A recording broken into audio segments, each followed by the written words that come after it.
Welcome friends, कैसे हो आप सब। मैं आशा करता हूं कि आप सब अच्छे होंगे। आज हम पढ़ने वाले हैं यूटेराइन रिलैक्सेंट के बारे में। What are the uterine relaxant? Uterine relaxant क्या होता है? यूटेराइन जो रिलैक्सेंट है ये ऐसी ड्रग्स होती हैं जो यूटेराइन जो कॉन्ट्रैक्शन होते हैं, यूट्रस में जो कॉन्ट्रैक्शन होते हैं उनको क्या करती है? इनहिबिट करती है। ठीक है, यूटेराइन रिलैक्सेंट क्या है? ये ऐसी ड्रग्स हैं जो यूट्रस के कॉन्ट्रैक्शन को क्या करती है? इनहिबिट करती हैं। इनको हम टोकोलाइटिक्स भी बोला जाता है। अब यूटेराइन रिलैक्सेंट को हम याद कैसे करें, इनको सिंप्लीफाई कैसे करें? इनको सिंपल करने के लिए हमने एक ट्रिक बनाई है, magnesium block contraction of pregnant uterus. ठीक है, इस सिंपल ट्रिक्स के माध्यम से हम यूटेराइन रिलैक्सेंट को याद कर सकते हैं। ट्रिक्स आगे रिपीट करते हैं, magnesium block contraction of pregnant uterus. Magnesium जो होता है ब्लॉक कर रहा है कॉन्ट्रैक्शन ऑफ प्रेग्नेंट यूट्रस। आइए देखते हैं कैसे इनको याद करते हैं। मैग्नीशियम है, मैग्नीशियम Mg, इसका आता है सल्फेट। मैग्नीशियम का क्या आता है? सल्फेट। ब्लॉक्स में B4 क्या आएगा? Beta adrenergic agonist. ठीक है, नेक्स्ट चलते हैं हम कॉन्ट्रैक्शन में C4 आता है, calcium channel blockers. Calcium channel जो ब्लॉकर है इसमें हमको एक ड्रग याद रखनी है, निफेडिपाइन। आगे हम डिस्क्राइब स्टडी करेंगे इसके बारे में। अभी इतना याद रखें कि C4 कैल्शियम चैनल ब्लॉकर और उसमें एक ड्रग है निफेडिपाइन जो किसकी तरह एक्ट करती है? यूटेराइन रिलैक्सेंट की।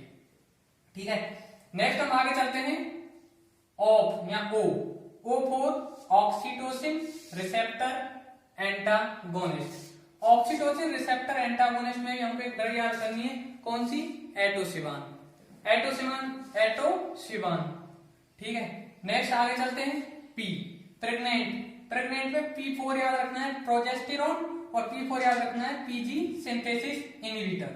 P4 प्रोजेस्टेरोन और P4 prostaglandin synthesis inhibitor like indomethacin.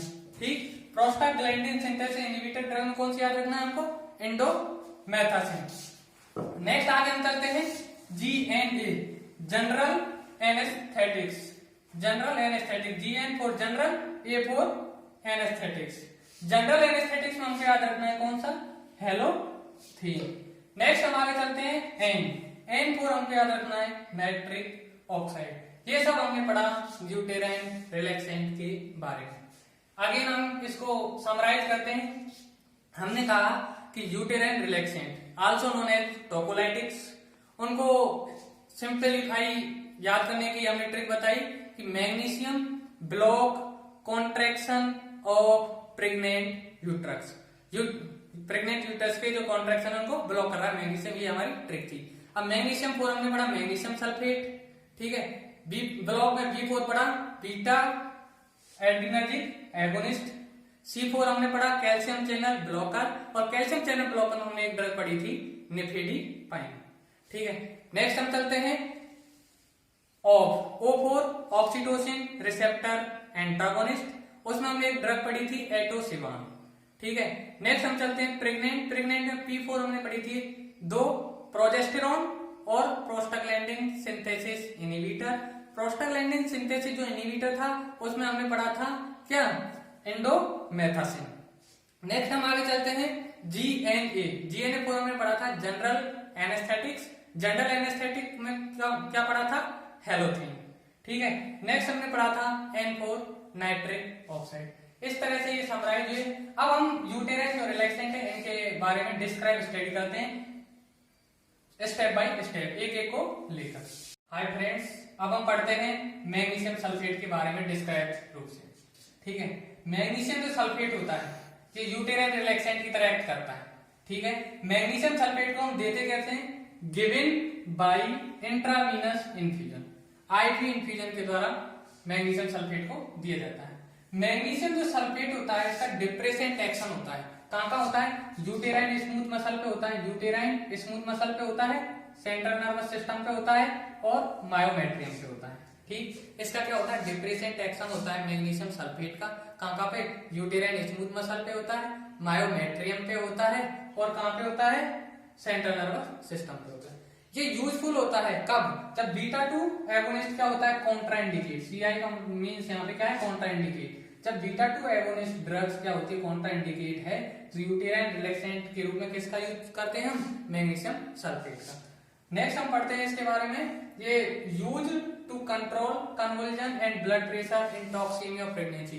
Toxaemia of pregnancy की जब कंडीशन आती है तो ब्लड प्रेशर को और किसको, कन्वल्जेंस को कंट्रोल करने के लिए कौन से ड्रग यूज में लेते हैं, मैग्नीशियम सल्फेट का काम में लिया जाता है।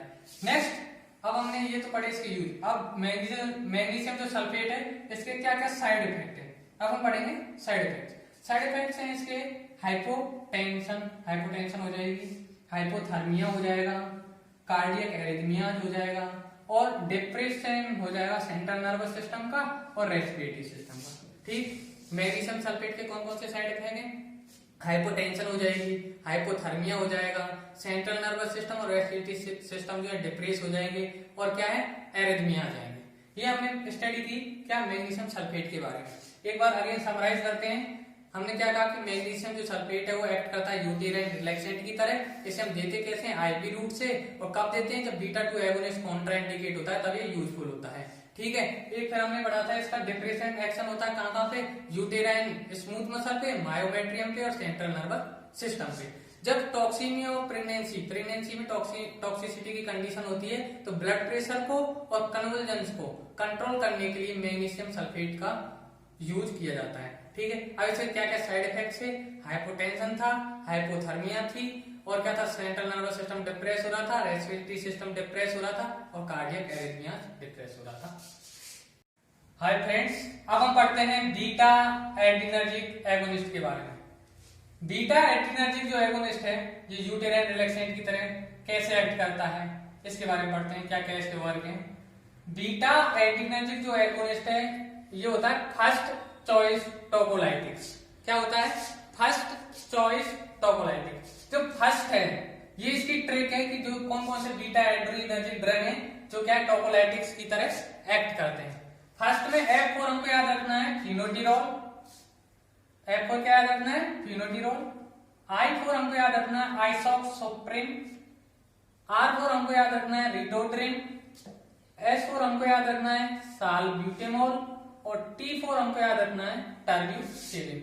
हमने क्या कहा कि जो बीटा एड्रीनर्जिक एगोनिस्ट होते हैं, बीटा जो एगोनिस्ट होते हैं वो फर्स्ट चॉइस टोकोलाइटिक्स होते हैं, फर्स्ट चॉइस यूटेराइन रिलैक्सेंट होते हैं। अब इसकी जो ड्रग्स हैं उनको याद करने की क्या ट्रिक है, फर्स्ट F4 हमने पढ़ा फिनोटिरोल, I4 आइसोप्रोपिन, R4 रिटोड्रिन, S4 साल्ब्यूटेमोल और T4 टर्ब्यूटेलिन। नेक्स्ट आगे चलते हैं, जो बीटा एगोनिस्ट होते हैं जो ड्रग्स हैं ये फिनोटिरोल, आइसोप्रोपिन, रिटोड्रिन, साल्ब्यूटेमोल और टर्ब्यूटेलिन। ये जो ड्रग है नॉट गिवन, नहीं दी जाती हैं प्रेग्नेंट वुमेन में यदि हार्ट डिजीज है और डायबिटीज है। यदि कोई प्रेग्नेंट वुमेन है उसमें डायबिटीज है, डायबिटीज ये क्या बीमारी है, उसे डायबिटीज है, तो उसे क्या नहीं देंगे, बीटा एगोनिस्ट नहीं दी जाता। हार्ट डिजीज है उसमें कोई, तो भी बीटा एगोनिस्ट ड्रग हम नहीं दे सकते, तो याद रखना है हमको। नेक्स्ट हम पढ़ते हैं during acute phase. Acute phase के दौरान हम इसको देते हैं, बीटा जो एगोनिस्ट ड्रग है इनको देते हैं आईवी, इंट्रावीनस इन्फ्यूजन किया जाता है। ठीक है, फिर प्रोफाइलेटिक थेरेपी जब की जाएगी तो इनको ओरल दिया जाता है। ठीक है, नेक्स्ट अब हम आगे पढ़ते हैं कि क्या क्या साइड इफेक्ट हो सकते हैं, बीटा एड्रीनर्जिक जो एगोनिस्ट ड्रग हैं इनके क्या क्या साइड इफेक्ट हो सकते हैं।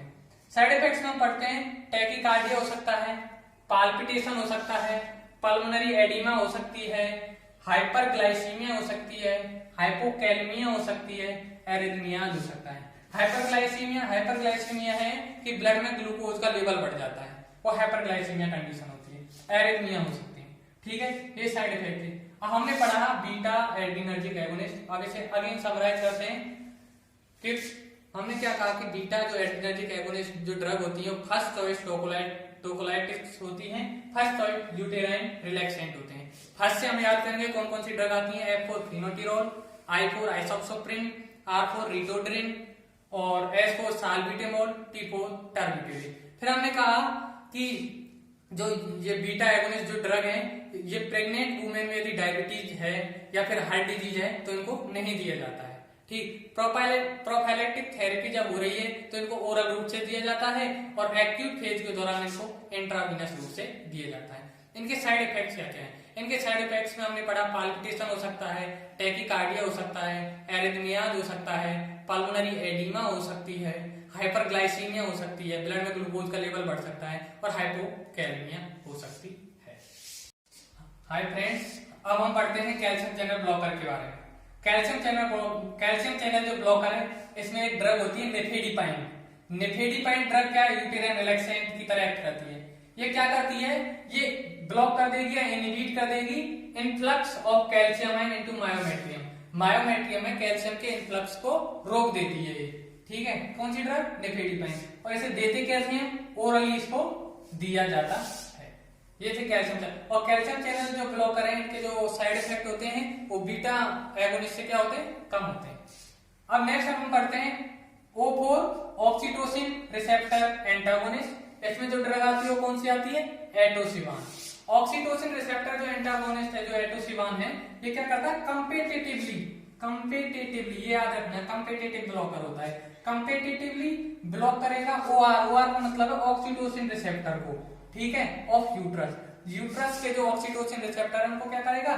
कंपेटिटिव ब्लॉक कर देगा ये एटोसिवान। ठीक है, और क्या कराता है? इंड्यूस करता है यूटेराइन रिलैक्सेशन। यूटेराइन रिलैक्सेशन को क्या है? इंड्यूस करता है। इसको कैसे देते हैं? एटोसिवान को कैसे देते हैं? Given by intravenous infusion. Intravenous infusion के थ्रू इसे दिया जाता है। समराइज कर लेते हैं इन दोनों को। हमने कहा कि calcium channel blocker uterine relaxant की तरह एक्ट करता है। एग्जांपल हमने पढ़ा निफेडिपाइन। वो क्या करेगा? अब निफेडिपाइन क्या करता है? इनहिबिट करता है कैल्शियम आयन के इनफ्लक्स को।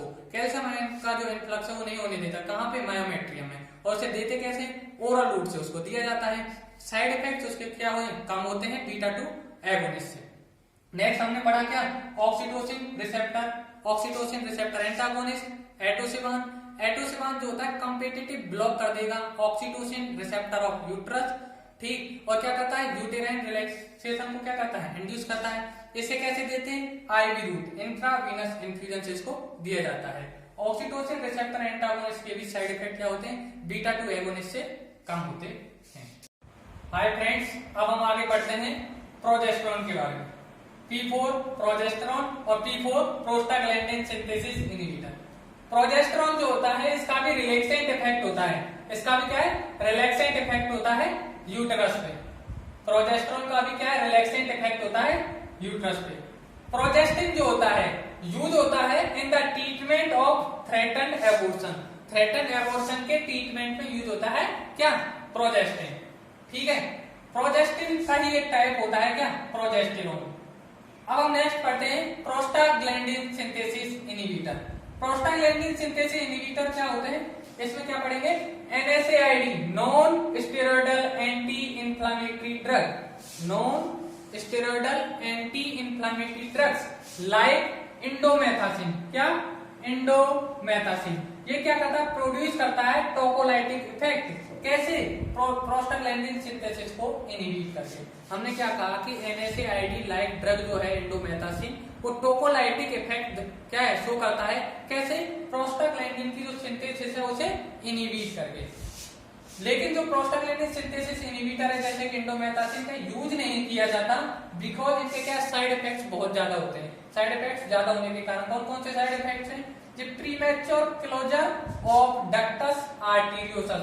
डक्टस जो आर्टेरियोसस है उसे क्या कर देगा? क्लोज कर देगा मैच्योर होने से पहले ही। With subsequent development of pulmonary hypertension. Pulmonary जो हाइपरटेंशन भी क्या डेवलप हो जाती है।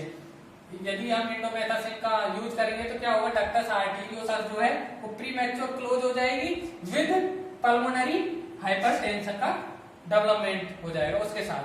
ठीक है, नेक्स्ट अब आगे हम पढ़ते हैं यूज फॉर रिलीफ ऑफ डिस्मेनोर्रहिया। डिस्मेनोर्रहिया से रिलीफ के लिए भी किसका? इंडोमेथासिन का यूज किया जाता है, बट इसके साइड इफेक्ट्स बहुत ज्यादा होते हैं। आगे हम इसको समराइज करते हैं। हमने क्या कहा कि P4 हमको दो याद रखना है, P4 प्रोजेस्टेरोन और P4 प्रोस्टाग्लैंडिन सिंथेसिस इनहिबिटर। ठीक, प्रोजेस्टेरोन क्या है? रिलैक्सेंट इफेक्ट होता है इसका यूट्रस पे। प्रोजेस्टिन जो होता है वो क्या करता है? ट्रीटमेंट ऑफ थ्रेटन्ड एबॉर्शन में यूज होता है। फिर हमने कहा PG synthesis inhibitor, NSAID like indomethacin. NSAID like indomethacin क्या है? उसका क्या है? टोकोलाइटिक इफेक्ट होता है। कैसे टोकोलाइटिक इफेक्ट दर्शाता है वो? पीजी सिंथेसिस प्रोस्टाग्लैंडिन सिंथेसिस को इनहिबिट करके। लेकिन इंडोमेथासिन ज्यादा यूज नहीं होता है। यूज क्यों नहीं होता? क्योंकि उसके साइड इफेक्ट बहुत ज्यादा होते हैं। वो क्या करता है, डक्टस जो आर्टेरियोसस है उसका प्रीमैच्योर क्लोज कर देगा with subsequent development of pulmonary hypertension. इसका यूज किया जाता है रिलीफ ऑफ डिस्मेनोरोइया। हाय फ्रेंड्स, अब हम आगे पढ़ते हैं जनरल एनेस्थेटिक्स, GNA। प्रेग्नेंट में GN फॉर जनरल और A for anaesthetics. General anaesthetics क्या होता है? हेलोथीन। हेलोथीन क्या है? जनरल एनेस्थेटिक्स है और यूटेराइन रिलैक्सेंट होता है। इसका टोकोलाइटिक इफेक्ट होता है। ये क्या? पोटेंट टोकोलाइटिक इफेक्ट होता है इसका। हेलोथीन जो होता है इसका पोटेंट टोकोलाइटिक इफेक्ट होता है। और ये क्या होता है? फ्लोरिनेटेड होता है और इनहेलेशन के रूप में इनहेलेशन रूप से इसे दिया जाता है। जी है मतलब general anaesthetic. Fluorinated inhalational general anaesthetics होता है हेलोथीन, जो क्या है, कैसे एक्ट करता है? टोकोलाइटिक्स की तरह एक्ट करता है। पोटेंट टोकोलाइटिक इफेक्ट होता है इसका। नेक्स्ट हम पढ़ते हैं एन फोर हम पढ़ते हैं क्या? Nitric oxide. नाइट्रिक ऑक्साइड क्या करेगा? मैटरनल जो हाइपोटेंशन होती है वो उसका कारण है। नाइट्रिक ऑक्साइड क्या है? मैटरनल हाइपोटेंशन करता है और ये क्या? यूटेराइन रिलैक्सेंट की तरह एक्ट करता है। इसके बाद हम पढ़ते हैं यूजेज ऑफ टोकोलाइटिक्स। टोकोलाइटिक्स जो होते हैं उनके यूज क्या क्या है? टोकोलाइटिक्स के यूज होते हैं to delay preterm labour. Preterm labour को क्या कर देते हैं? डिले कर देते हैं। थ्रेटन एबॉर्शन में यूज होता है और डिस्मीनोरोइया में इसका यूज होता है। अगेन समराइज करते हैं इसको हमने क्या कहा? GNA। इसमें GN for general, A for anaesthetics. General anaesthetic क्या होता है? हेलोथीन होता है। हेलोथीन क्या है? पोटेंट टोकोलाइटिक इफेक्ट होता है। ये फ्लोरिनेटेड इनहेलेशनल जनरल एनेस्थेटिक होता है। N4 हमने पढ़ा नाइट्रिक ऑक्साइड। नाइट्रिक ऑक्साइड भी क्या है? टोकोलाइटिक इफेक्ट शो करता है और क्या करता है? कॉज क्या है? Maternal hypotension. आगे फिर हमने पढ़ा यूजेज ऑफ टोकोलाइटिक्स। टोकोलाइटिक्स के यूज में to delay preterm labour, dysmenorrhoea और थ्रेटन एबॉर्शन। प्लीज लाइक करें, शेयर करें, कमेंट करें और सब्सक्राइब करना न भूलें। Medcom study my YouTube channel. Bell icon भी दबाएं। Thank you for watching.